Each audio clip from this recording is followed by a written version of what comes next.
Ce mois-ci, nous vous emmenons à Haute-Rive, à 2 pas de Gaillac, ville de culture, de viticulture et d'histoire.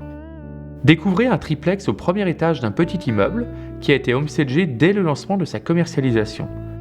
La homestagiste, Caroline Munier, a permis à la pièce à vivre, tout en longueur, de retrouver de vraies fonctions avec des espaces définis.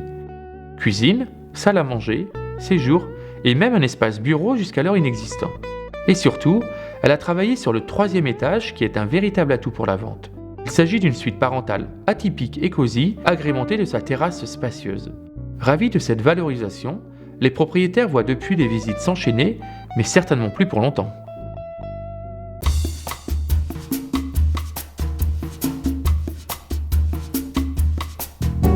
Quelle couleur faut-il dans un homestaging ? Du vert, du bleu, du rouge, du jaune ? Bien, vous avez tous raison. Toutes les couleurs sont possibles dans le homestaging. On insiste souvent sur les couleurs blanc, beige ou gris clair. Et c'est bien car elles apportent de la luminosité. Mais si tout est blanc, ça ne va pas. C'est froid et c'est très impersonnel.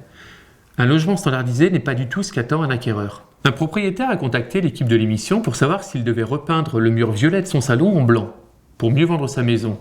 Évidemment que non. La couleur est indispensable dans un beau homestaging. Il faut juste savoir bien assortir les couleurs, trouver les bons équilibres, harmoniser l'ensemble pour faire ressortir les volumes, la luminosité, la circulation et le style du logement. Et ça, c'est le travail du homestagiste. Dernier point, le premier contact que l'acquéreur aura avec le logement est la photo sur l'annonce. Toutes les études menées sur les sites d'annonces immobilières sont sans équivoque. Les photos colorées génèrent plus de contacts.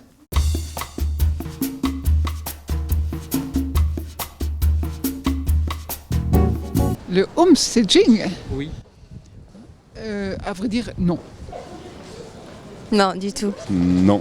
Ouais, je connais, c'est de reprendre des articles qu'on a à la maison, de les repeindre un petit peu, de les remodifier et tout pour faire un peu plus récent, un peu plus moderne et tout. Oui, absolument. Ce sont des stylistes qui essayent d'arranger votre appartement pour le rendre le plus agréable et à la limite, c'est un marketing de vente pour appartement. Refaire son logement, son appartement ou sa maison dans le but que l'esthétique de l'appartement ou de la maison puisse convenir à toutes les personnes qui sont susceptibles de pouvoir acheter ce logement.